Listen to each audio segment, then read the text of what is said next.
Hello, welcome to the show. This is the Purpose and Productivity Show. I'm Florence, I'm your host, and today I am going to answer your questions. That is the purpose today. So if you're out there, whoever's out there joining us, glad to have you with us. Want to answer your questions today. And the questions I'd like to answer are ways you can use the Google ecosystem, plain old regular everyday Google ecosystem, effectively in your workflows. So, whatever questions you have, I did get a couple of questions before the show. So, if you don't have any, I'll try to answer those. But whatever questions you have, all right, David Hunt, you and your okra, I want to answer those and get some goodness to you. Laura Thompson, glad to have you in the building with us. I want to hop right in. I want to share with you all. There was actually another topic that I had planned to cover this month of May, and I didn't get to cover it. So, what I'm going to do for you is that topic I will turn into just a recorded video, not just. I will make a recorded video of it and cover it, and then maybe in a future Q&A we can talk, you can ask questions about it. And the topic is around getting your content in and out of Google, and I may show you a couple of little tricks today because when we're working, oftentimes we have files and information that is someplace else on our local computers, on a network drive, or on a thumb drive, or on an external hard drive, and we need to get it into the Google world. Or we have files and documents and spreadsheets and things that are um, on the Google Drive. This is primary, yeah, on the Google Drive, and we need to get those it someplace else. We need to put them on another system. We need to put them in another program. And how do we do that? If that's something that you're interested in, let me know. I can show you a little bit today if you're interested. And if you are, great. If you aren't, that's great too. I want to answer your questions and help you get what you need. So I'm going to go ahead while I'm waiting for you to queue up your questions and greet some folks who are in the building with us today. I'm going to start with Frank Jackson. Hello and welcome. I'm waving to you in the lounge. Glad to have you here serving. Moderator, salute to you. And of course, the emotional CEO. Happy Friday, Live Tribe. Yes, moderator, salute to you. So, emotional CEO, I have a something I want to share with you because I don't know if I did or not. David Hunt loved the thumbnail from last week, I think it was. So just want to let you know. Just want to let you know. And here he is, David Hunt, anti okra. Okay, glad to have you in the building. And moderator, salute to you, sir. Glad to see you. And hello, Miss Laura Thompson. Glad to have you in the building. So, if you guys have questions, drop them in the comments, and I will get to them. And those who are here listening after the live show to the replay, go ahead and leave a comment, a question in the comments, and I'll be glad to respond to your questions and get answers. So, the thing I'm going to show before, let me tell you what the question is. The question is, can I share my calendar or my email with someone? And when I asked the person for clarification, the question is, in a corporate environment, oftentimes there's an executive assistant or someone else, and that person manages the other person's email calendar for them, and they have access to essentially log in or be work on behalf of that person. That was the real question that the person was trying to ask me. And so yes, you can do that. Set those settings up in Gmail, in Google. And so I'm going to just kind of very quickly show you how to get to it. I'm not going to set one up, but I'll show you how to get to it real quick.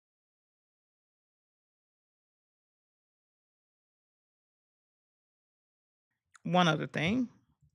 Let me turn my Pro Mouse on.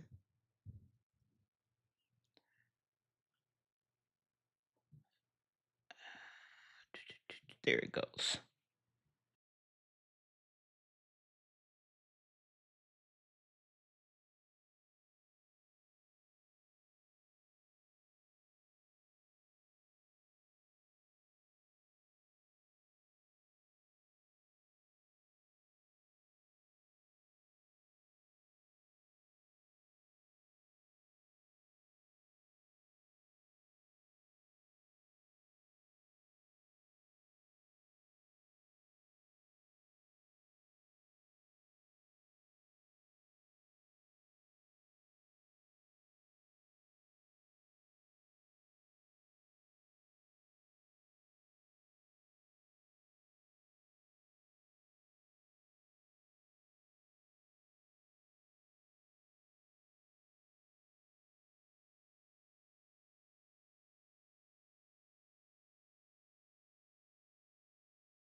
'Cause I muted myself. So let me go thank you.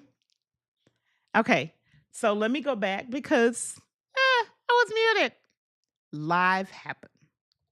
Let me just tell y'all, I have grown a lot because that doesn't even phase me anymore. Hashtag mute nation. Life happens. It's all good. So, like I was saying, you go into your settings, you go to account and import, you go to grant access to your account, click on add another account. You can add multiple other Gmail accounts. Typically, these are Gmail accounts. I haven't tested it with a non Gmail account. I'm almost sure you can use a non Gmail account. But when I've done this process, I've always used another Gmail account, whether it's a Google Workspace account or a free account or a Gmail account for nonprofits, Gmail account for education, any of those, because they're all just Gmail accounts.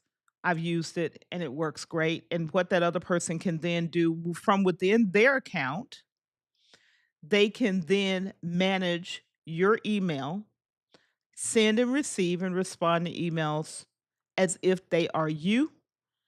That's the way you would do it. So if that's something you want another individual to be able to manage on your behalf, then that's where you set it up again. Go into your settings, accounts, and import. Okay. By the way, how many of you all use the filter and blocked addresses function in settings? I know one of the things I do is I used to set up the rules in Apple Mail. But that meant that the email had to come down to my device before the rule would run. What I do now is I go into filters and blocked addresses and I set up the rules in here. The reason I do it that way, if you use Gmail, the reason I do it that way, then Gmail manages those rules on your behalf. And even if you're using something like Apple Mail on your local device or on your local computer, your laptop, your Mac Mini, your iPad, your iPhone, if you filtered out those messages like you don't want to get them or you want to put them into tag them or whatever you want to do with them, Google does that before the mail ever gets to you. So it takes the burden of having to have a device like another computer somewhere with that third party mail app. Apple Mail is the one that I use to have the email come into your Apple Mail and then have it process those rules.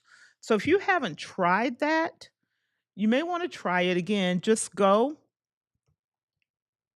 to your settings, go to filters and blocked addresses, and put your rules in here. Create a new filter. You can say who is the mail from, who is the mail to, certain words in the subject line, uh, email that has certain words in the body, an email that doesn't have certain words, the size of the email, if it has an attachment or not. Do you want to include chats or not? I don't use Google Chat, so I ignore that. So whatever your filters are, and then just create the filter. The reason is if you set that up here, then Google processes those filters and it doesn't have to come down to your device, whether it's your iPad, your iPhone, your Mac Mini, your laptop, your Windows machine, whatever device you're using, your Android phone, your Android tablet, because it all happens, all of the processing for those filters happens on the Google servers. Think back to when we started cloud technology. This is one of those things. It happens because action is not happening on your device, it's happening on Google servers. If that makes sense to you, put a 1 in the chat for me. Put a 1 in the chat if it's making sense to you. We did have some other folks join us, so I want to say hello, hello. Hey, Tora. Nice to see you, ma'am. And I'm going to come back to your question. So glad to see you. Lisa Maria, glad to see you in the building. Glad you were able to make it. Okay, so one person I see said what I when I talked about the filters on the Google settings made sense. Absolutely. Um, the other thing, and I'm going to kind of jump off here from a question that Tora asked, and that is,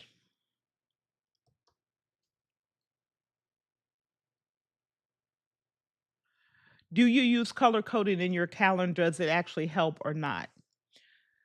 I do use color coding in my calendar, but I may use color coding in a way that you don't that doesn't seem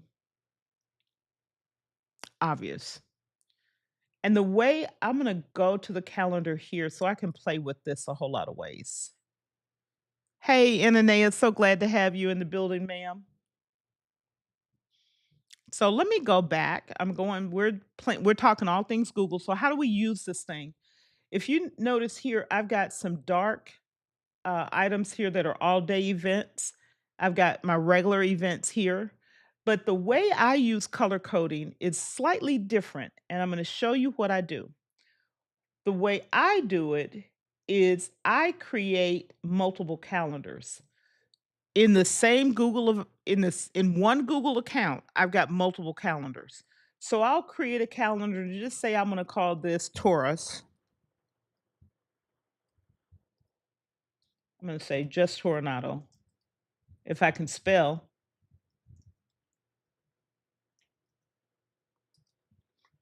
I'll create that calendar and it's created. And let's say I'll create this called moderators. So I have now 3 calendars in my same Google account. One called just Tornado, one called moderator. They each can have a color. Let's say I make this one this is this the right orange, Tora? If it is, let me know. I think that's your color, one of your colors. And then this one that says moderators, I'll make this one, this it's called basil green. Now, when I add an appointment to this calendar, let's say I'm going to add an appointment to the calendar tomorrow, but I'm not going to put it on my default calendar. I'm going to put it on, y'all don't get old, can't see. And you can't spell.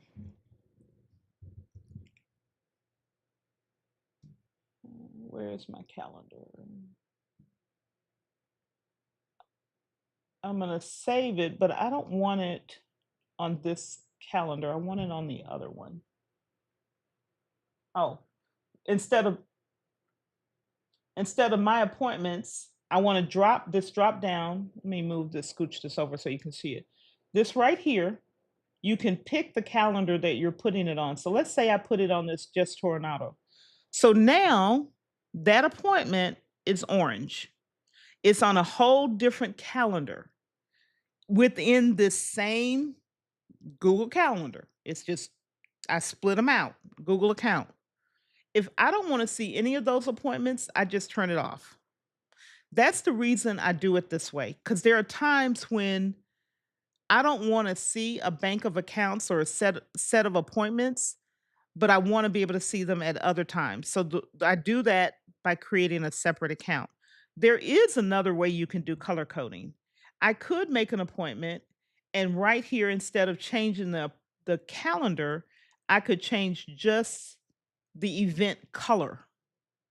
And I could make this event color, this tomato color, and say another event. Again, you got to be able to type another event. And that'll come in this red color. It's Now on the my appointments, which is what I call my personal calendar, and I can still turn on the other calendar. So both ways, I use the first way. I almost never use the second way. And that's because I can control what I see and what I don't see. And also, when I'm scheduling appointments, I can, in my TidyCal account, I have it monitoring all of those different calendars. And whether there's something on there or not, I can have uh, I can manage it. And the colors do mean something to me. So I have a set of colors I've used for years and years and years. And so I've said this before, but I haven't said what they are. I use purple for anything that's related to my faith life. I use green for anything that's used for business. I This is my demo account. I use pink for anything that's just me, just Florence and all my glory. I use orange for anything that's my home or, anything to do with my home, personal, but it's not directly me. It's not my health or something that's very just me as a person. So those are colors that I've used for a very long time, and I continue to use them because they're baked into the way I think.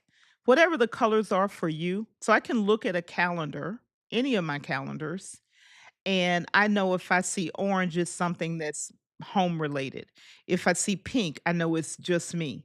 If I see something that's purple, I know it has something to do with ministry, whatever it is. If I see green, I know that it's work or business. So those are the way I use the colors. And I also will use a really light blue for like birthdays and anniversaries and special dates. So if that makes a difference. If you use colors, just make them colors that mean something to you. Again, for me, those colors have meaning for me. My brain is conditioned to see them, and I use the same colors even if I use a highlighter in my paper planner. I'll use a highlighter and use the same colors to highlight something in my paper planner. Or if I use because you all know I use fountain pens, right? So I have those same color inks that I put in fountain pens and use them. I rarely will use red, frankly. I don't know. It just doesn't work in my brain. It doesn't. And my favorite fountain pen ink is a color called blue black. So it's not black and it's not blue, it's a merge of the 2, and that's my favorite color ink that I use, when I'm writing. I don't like pure black or pure blue for the most part. I use that blue black ink. So I know it's a little out there. You asked a question, I answered. That's the way I use those colors. Any other questions? No one else has a question? This is gonna be a really short live stream if nobody has questions. Great, to see that. Lisa Maria, she says she likes to use colors in her calendar too. Yeah, I do too, because sometimes I don't wanna read the content. Um, I just wanna see how much of my day is being used for what. Whether it's weekend or holiday or regular day, I can see how much of my day is being taken up by what, and that helps me kind of, um thank you, Ananea. Somebody else in my camp, don't use red pens. Yeah, I don't know, that I just I don't know. It doesn't work for me. I don't it doesn't do anything good for me. So, thank you. I think that's about using the color calendars. While I'm here talking about calendars, I also got a question about can you share your calendar? Similar to the question about can you share your email, your account? And yes, you can. So let's go back. And, I forgot that I'm not even on the screen, but so let me ECAM to the rescue. Let me try to get myself. You know what? No, I'm not doing that today. Y'all know I'm here, right? So if you let's say this just tornado. calendar that I started. I can go right here into settings and sharing, click on the 3 dots. If you've ever heard me, whenever you see 3 dots on any computer program, almost anywhere on any device, these 3 dots means there's more things you can do. So pay attention to those. The 3 dots, whether they're going horizontal or vertical, they mean the same thing. Go to settings and sharing. Then you can go down and you can get a shareable link. You can add people in groups so that they can manage the calendar. And you can say what kind of notifications. So there are a lot of settings in here. You can also integrate this calendar using this link into a web page. Great use of that is, let's say you're planning a family reunion. Let's not talk about work. Let's just say you're planning a family reunion or your monthly family get together, and you have a calendar and you want to put all of those events on that calendar. So every month or every year, you've got a bunch of family events that you want everyone to know about. You can make a calendar just for that purpose, share that calendar just like I'm showing, and then your family doesn't have to keep asking you when the event is. Your family, if you give them the access, they can go in and update it, add people to invite them to the events, remove people. So, whatever the access is you want. So, you can use this capability very quickly, very easily, just in your everyday life. It doesn't it can be your work, it can be your ministry, it can be your nonprofit, it can be in your family. It works the same. What's different is the way we think about what we're doing. And I'm using family because that's one of the ones where we often add more to our to-do list, and we don't use these tools to not make it as much effort. Using these types of tools makes the effort less time consuming, but get the same result. But we have to think about, yes, this is my family. It's not my job or my work or my business or my ministry. But yet I'm working with other people. I'm collaborating with my brother, my sister, my parents, my nieces, my nephews, my cousins, and we want to get something done. We want to plan a surprise. Uh oh. Y'all, I got a weather warning thing going off over here. If you hear that, sorry. Emergency alert, national weather thing. So if everything goes out, y'all know something happened with the weather. Um, but we don't think about, let me not put that on you. I'm going to say encourage you to think about, even in your family, whether it's big or small, immediate family or extended family. Think about, how do I use this exact same technology to collaborate with my family and not have it take on more effort than it needs to. Does that make sense to you? So, and I did get someone say, show a workflow all the way through, and I haven't built the workflow out, but I will. So y'all are giving me more work to do and more videos to make, so I will do that.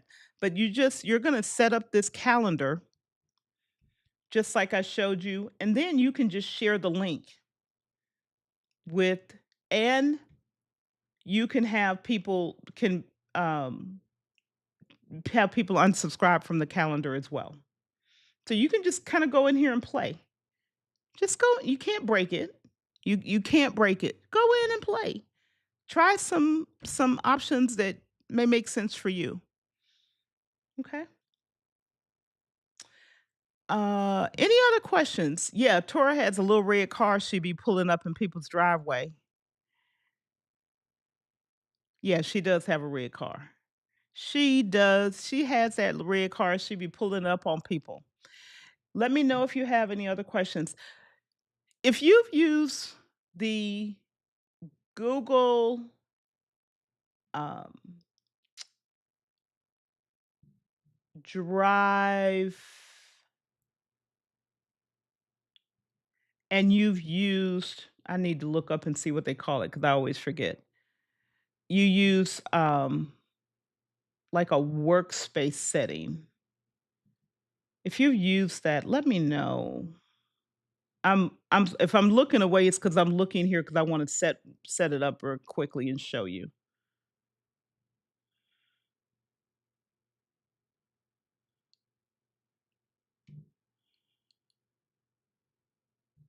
Hold on, hold on, hold on, hold on.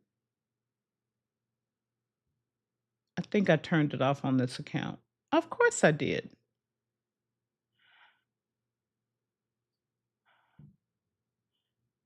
Can can I turn my meeting notes into an actual doc right from the calendar? Um,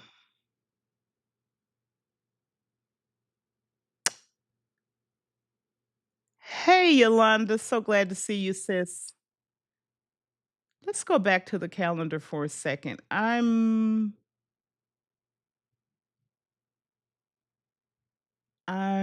thinking here. Let's do it this way.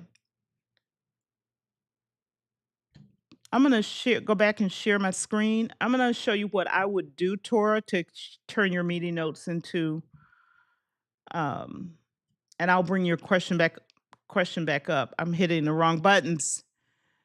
Turn my meeting notes into an actual doc. What I would do is if I'm in it, let's assume this is a shared meeting.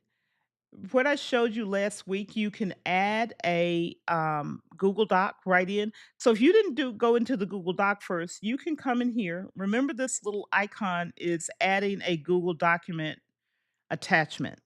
So what I would do, this is how I would handle this and how I have handled it. I'll just go here, click on it, pick a document, insert it. That's now inserted into the meeting description.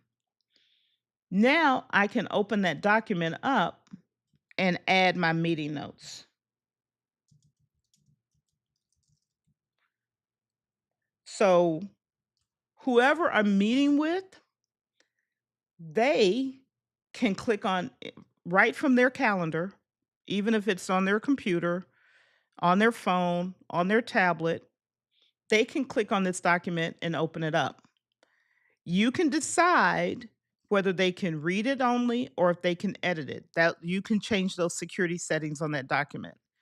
You, on the other hand, if you want to remember how to get back to it, you can click on it here in the description and open it up, or you can go to your Google Drive and open it up. That's the way I have done that, sharing the actual document from the calendar. That's the best way within the Google environment I've seen to do that, to share that document within a calendar appointment. And it works quite well because then you're not like, which document is it? Where is it? Just put it in the meeting description and it'll stay there. Uh, let's go back. So I was answering this question here from Tora. Can I turn my meeting notes into an actual doc right from the calendar? So yes, that's the way I would do it. I would take the meeting notes and put the document in the description. Of course, now I would name the doc and all of that kind of stuff, but I was showing you essentially just how you do it. And when I'm scheduling the appointment, I set that document up when I schedule it, even if it's a blank document in the beginning.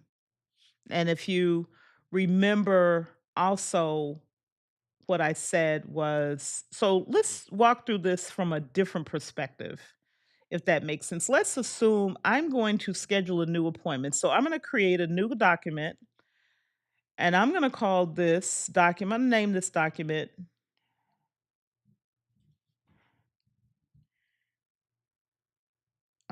Meeting with Torah. So I'm preparing for a meeting with Torah. So I'm also going to go to my calendar And I'm going to say, we're going to meet on Sunday at this time. So, Tora and Florence. And I can't type my own name, one on one. And we're just going to have a coffee chat. Nothing serious, but we're going to have a coffee chat for, let's say, an hour. Oh, thank you for letting me know. So I'm making the appointment. I've done nothing else. All I'm doing, and I would add Tora as the guest here, put her email address in, and I would attach that meeting, that document that I just created and insert it right in the description. And in this case, because I have a calendar just for Tora, I would put it on that Tora calendar, and then I would send her the invite. And here you decide, can the other person or persons change the event? Can they invite other people? Can they see who's on the guest list? Those are settings you can decide on. And I save it. Now, that appointment, assuming I've done this and I didn't do it because I don't want to show her personal email address, goes off to Tora. When Tora sees that event come through, she has now access to that document. And as long as I've given her the ability to edit the document, she can. That's like how hard it is. It took me longer to explain it than it is to do it. It's like 2 mouse clicks and you're done. Okay? So, that's the way I would handle that.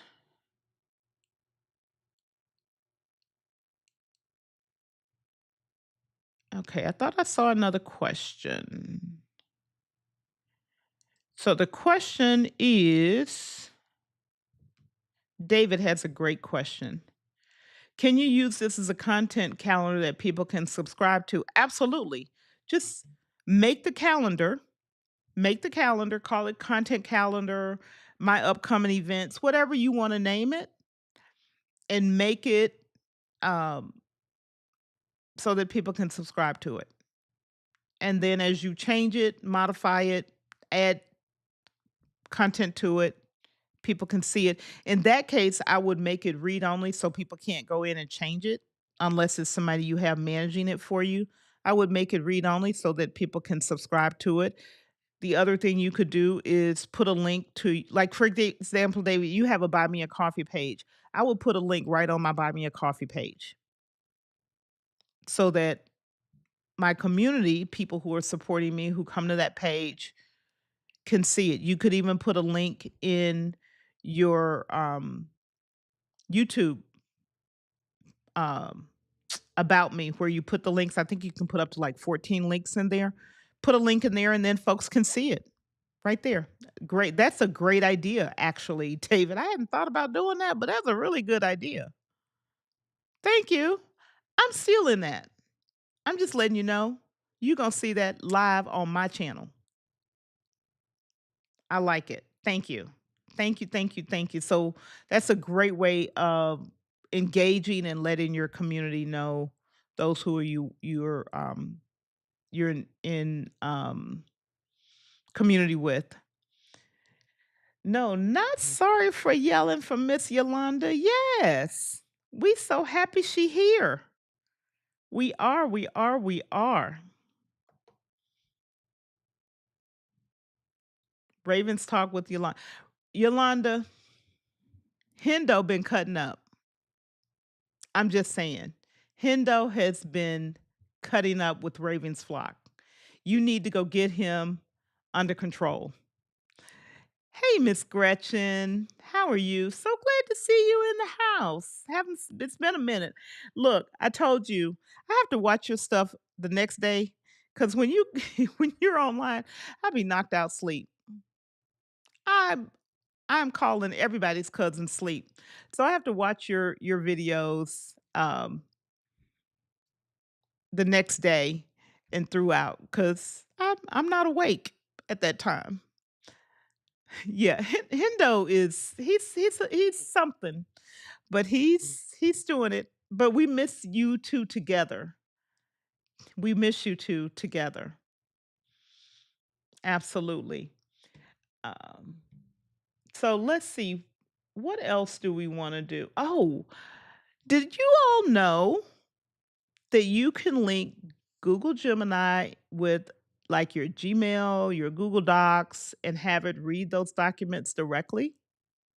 Something not exactly, but it's a takeoff of what you can do with Notebook LM. If you knew that, put yes in the comment. If you hadn't ever thought of it, let me know. Ooh, this is a good question. This is a good question. The question is there a way to lock formatting in GDocs? Why does my formatting keep changing when I paste things in? You actually answered the question. You answered the question in your asking because you're pasting things in. And do I have something I can paste in? Let me think. Yeah, I think I do. Give me a second.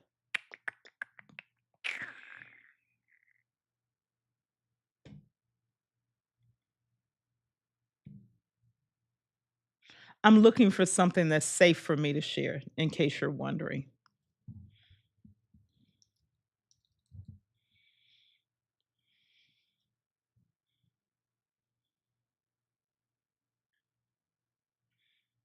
I thought no, they did not. No, they did not tank that.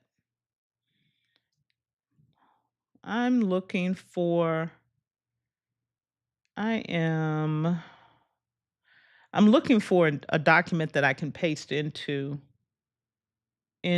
Google that doesn't share somebody's personal information or even mine, like address or something.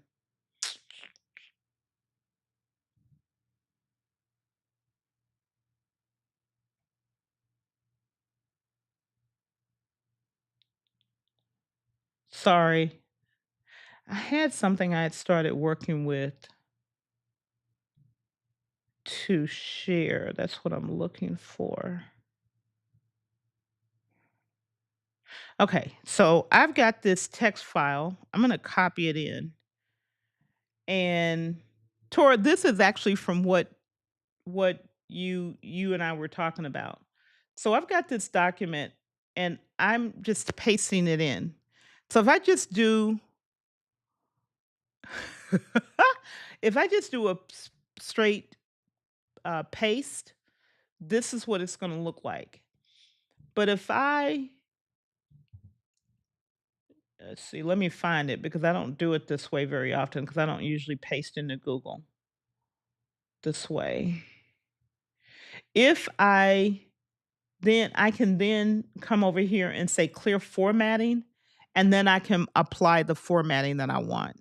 But there's also a way you can, and I have to play with it because I literally don't do it this way very often. If someone else knows the keystrokes, let me know.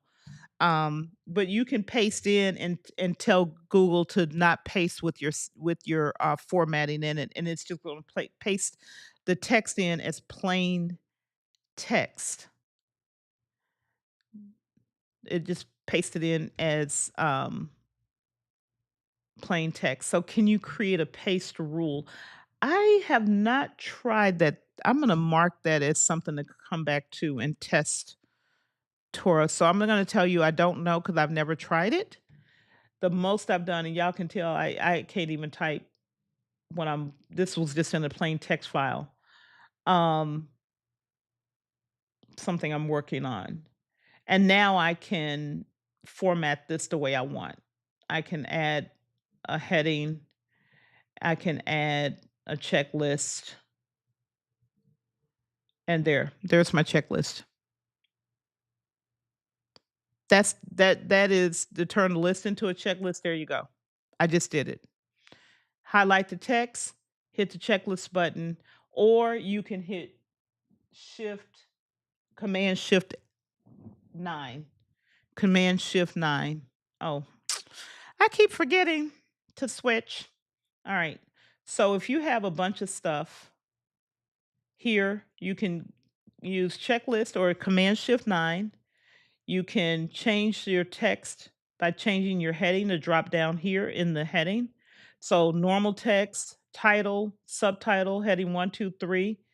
You can change those default settings if you want to, like, for example, if I want to change my heading 1 to be bold, but I want the color of the text to be this blue color, and then I can update my default style. So now if I create a heading 2, I mean a heading 1, what is this, heading 1 or heading 2?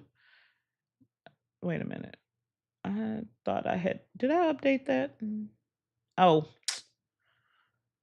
y'all, I said use my default style. Save as my default style. So now if I change this, let's see if it does it. It didn't do it. Why not? That's what I want it to be. Oh, okay, I want it to be bold. And I want, oh, apply heading, update heading 1. There you go. So I can now change everything. This is just like Word. Change every heading 1 to be this blue bold. So I don't have to reformat every time I apply a heading 1. We're very accustomed to this kind of a process in other word processing documents. So it's, you do it the same way. If you want it underlined, you want it italics, you want it bold, you want a different font, you want a font color, you want the text with the colored background. All of those settings you can apply, and then just have it be that, be a default for you. Okay.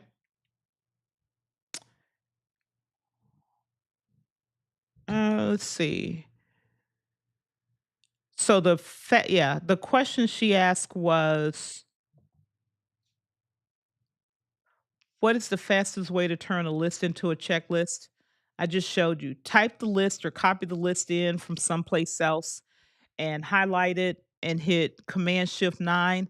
Or if you know you're going to be doing that quite a bit, put a button on your Stream Deck. Highlight your text, hit your button on your Stream Deck, boom, you're done. You don't even have to remember it's Command Shift 9. You don't have to remember to go up and click the button, click the option in the menu. Just put a button on your Stream Deck if it's something you're going to be doing frequently. Okay.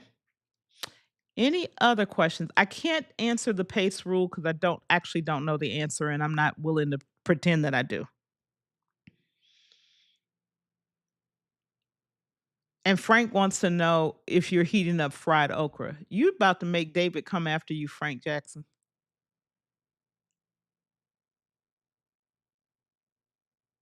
So yeah, Gemini is not dead. You'll see this little icon right here. It's a Gemini icon.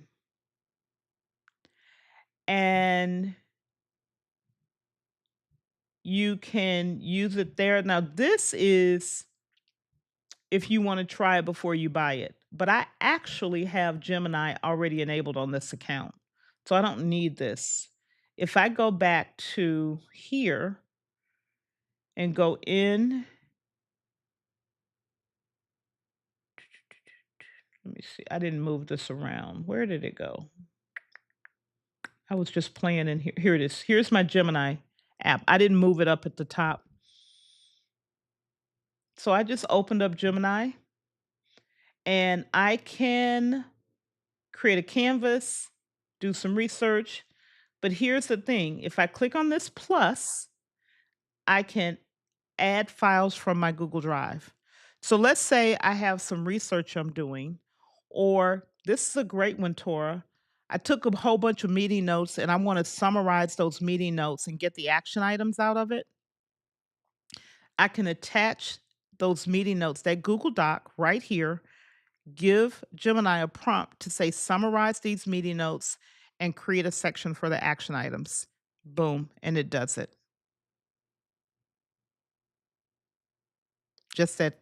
just that easy.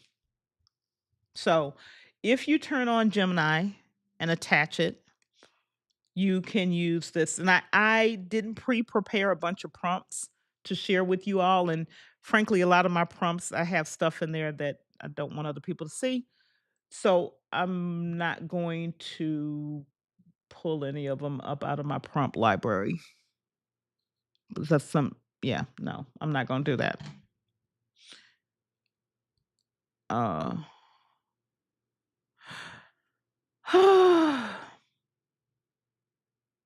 now you all on the okra, Tora, you couldn't pay me to do so in this house. And she got green faces. All right. All right. All right. Nobody else likes okra. Okay. Anything else you want to see that's very quick? I want to give you ideas and get you thinking like David came up with a great idea. Take a calendar, make it a content calendar, make it available for your community, and then your community knows what topics are coming up. That's a great idea. Who's going to implement it? Let me know in the comments. Are you going to implement that? I'm going to implement it. Just saying. If nobody else is going to, I'm going to.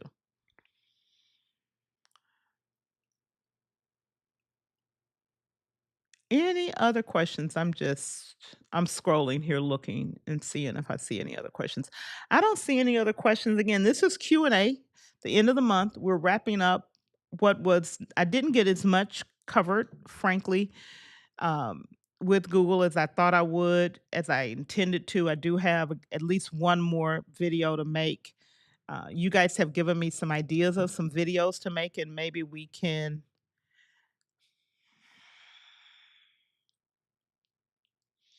I'm just gonna shake my head. I'm not even saying anything.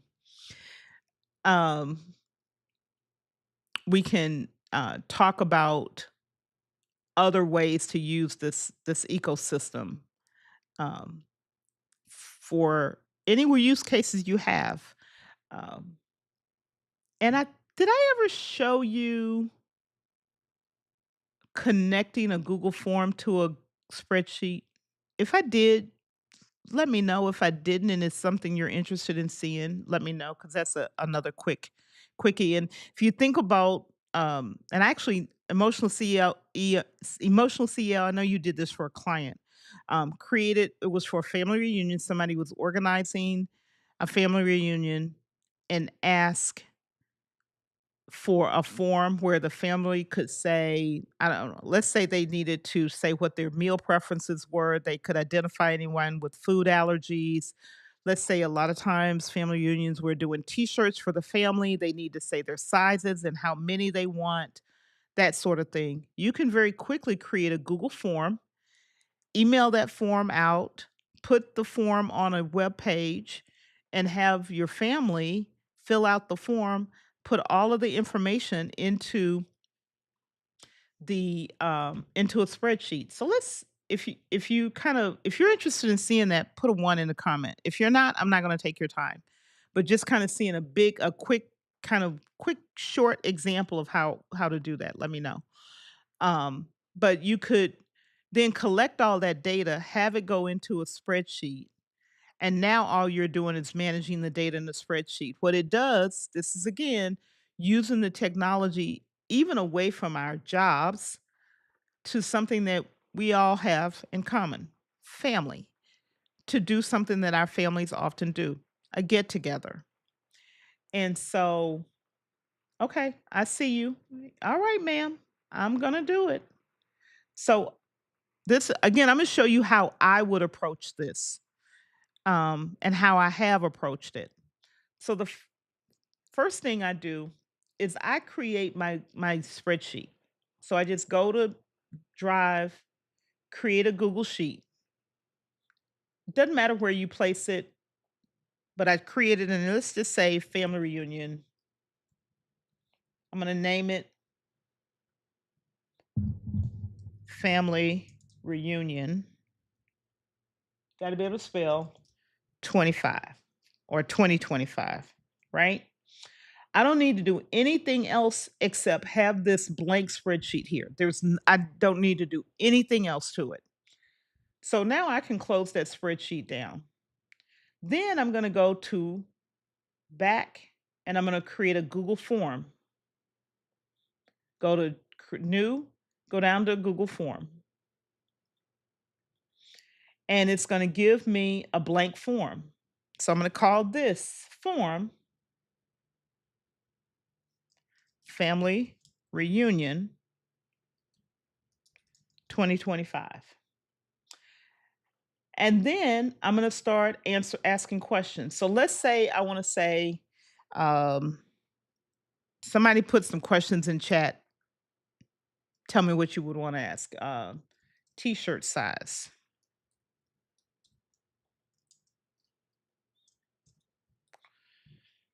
Now y'all gonna make me figure out t-shirt sizes here. Let's say I'm gonna make these check boxes. So let's say extra small, small, 2X, medium, kids. It doesn't matter. Like whatever your sizes are. And by the way, you could do this even in a volunteer organization because it works exactly the same. And let's say, okay, so we got another question that says, add a question, bring in potato salad. And you can make this a yes or no. Yes, I am, or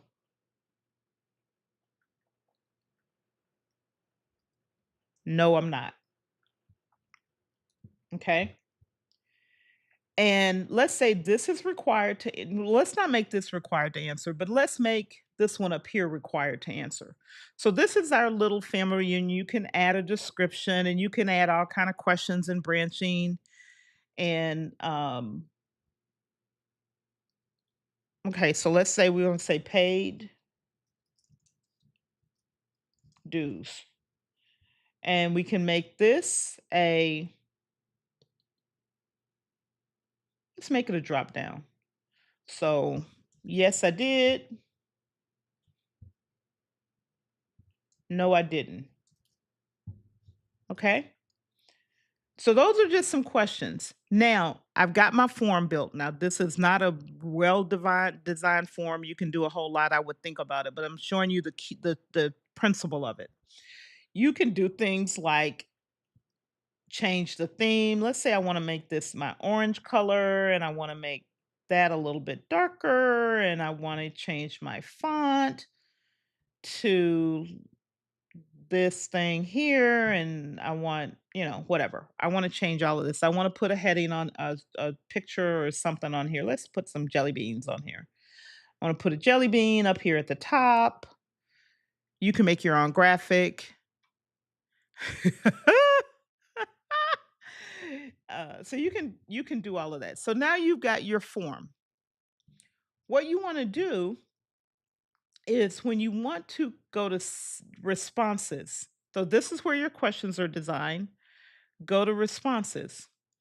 Right here, it says link to sheet. Link to a sheet. Select an existing sheet. This is why I created the spreadsheet first, because I want to link to an existing spreadsheet. I don't want the form to create the spreadsheet and put it wherever. I want to control where the spreadsheet is and what I call the spreadsheet. That's the reason I did that first. Link to an existing spreadsheet, select it. It's going to show me most recent. So that's the one I want. Insert. So now the questions that I ask are columns in the spreadsheet. And as individuals fill out the form, it'll just make a new row and put the information in. Now I can take that information and do whatever I want with it. I can create documents, I can do emails, I can do a whole lot. But that's the simple, like very straightforward if you've never done this. A lot of quite a number of people kind of poo-poo Google Forms. I don't, and here's why.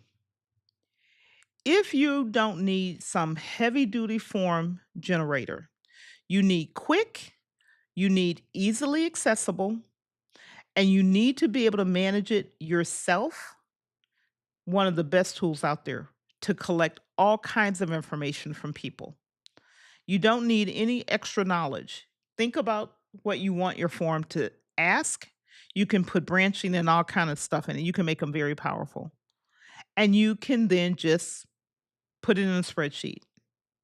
Now all I got to do is take that form that I created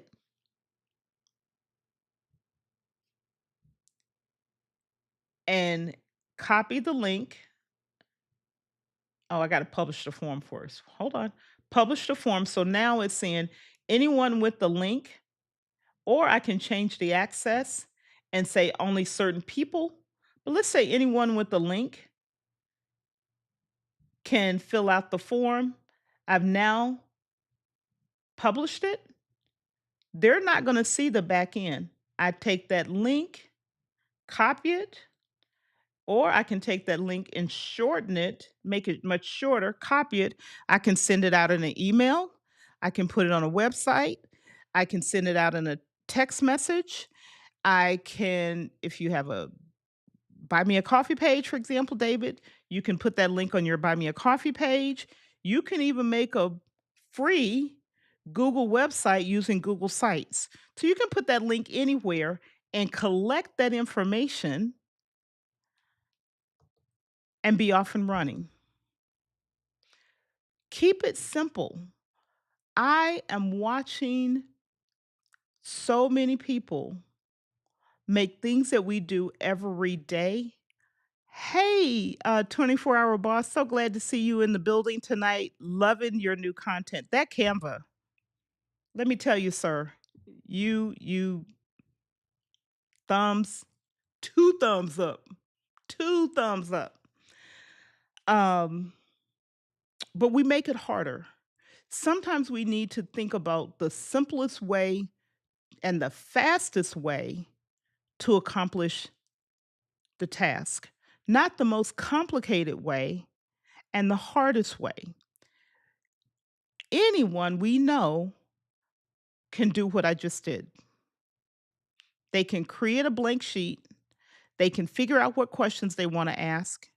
With a little bit of help, if they need it, they can create a Google form and they can take that link and get and put it wherever they want and collect the information. It can be family dinners, it can be church activities, synagogue activities, it can be your children's um, camp, sports clubs, your business, your content creation. You want to keep track of stuff, you can use it in any way you can create, you want to collect data, you can use it. And you need something simple and not complicated, and you can do it yourself. The message I want us to walk away with is we don't have to make managing information complicated. We can make it complicated, but it's not necessary. So if you like it, give me a thumbs up. If you want to see more, let me know. Laura, now I'm halfway through doing what I told you I would do. So I just have to go do the rest of it and show it to you. So that's the first part is linking the form to a spreadsheet, and there you go. Questions, comments, working for you or not working for you?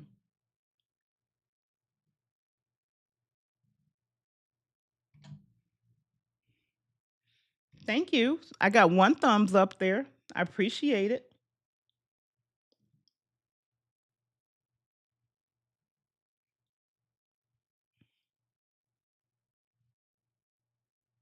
I'm looking for something, y'all, because I know.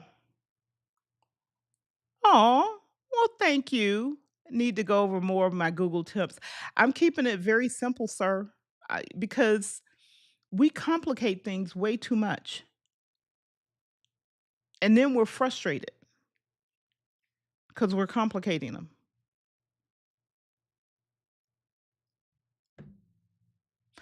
Did I show you guys how to schedule your emails? I know I talked about it. Did I show it? Okay. If I did, great. If I didn't and you want to see it, let me know. These are some of the core ways you can just use Google, the Google ecosystem, to run an enormous part of your life. Whether you're a small business owner, a bivocational professional, a volunteer, yourself, your family, you can use these combination of tools, applications that we all have access to do a lot of the heavy lifting for you, um, and get a lot done. We really, really can. I was I'm studying copywriting because I want to learn how to do this copywriting thing. And every course that I've found so far, those people who are making a lot of money and serving a lot of clients, I think every one of them I've studied so far uses Google Docs. Every last one of them. One guy says, I changed my career just by learning how to write words in a Google Doc.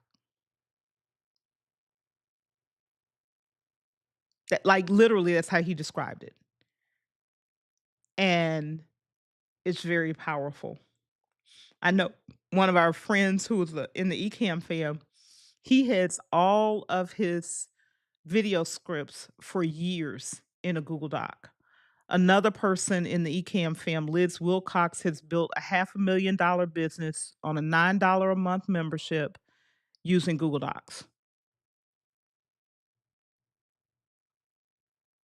Doesn't have to be fancy. Doesn't have to be complicated. Because at the end of the day, for the most part, what we use is words and images. Words in a document, sometimes numbers in a spreadsheet or words in a spreadsheet, images, whether that's just the image itself or in a slide deck, Google Slides. And that's for the most part what we do. How we get the majority of everything done that we do, unless we're doing physical work like we're building furniture or physically building an object. But even when we're physically building an object, we're clarifying the idea in some written form somewhere. Why not make it something that you can use over and over and over again and you can collaborate with people easily? Any other questions? I hope y'all are getting value here. I think I'm giving you something that you can use. Everybody being quiet. Did I shock you? Did I shock you in the silence? All right. So, June is coming and it'll be a whole new topic for the month of June. I promised that I would make the video on getting your content in and out of Google Docs primarily, but it'll work whether it's Google Docs, Google Forms, spreadsheets, and whatnot. Um, some other things that you may want to consider if you're interested in how to use voice dictation in the Google ecosystem. If you hate typing, you don't and you're not good at it, but you are okay with just speaking, the Google ecosystem has great multiple of the tools have really, really strong voice dictation, meaning you speak it and it types it. So if that's something you're interested in seeing how to do, I'm more than willing to show you and walk through a couple of examples with you. And uh, I'm excited for June for the new topic. I'm excited for you all for showing up. I appreciate you being here. I don't take it for granted. I love seeing every one of you show up. And I'm just going to keep saying to the number one sportscaster out there in these YouTube streets, we can't wait to get you back telling us what we need to know with the Ravens flock. We're ready. We are ready. And Hendo needs you to, get him under control. Just saying. He needs you. He really does.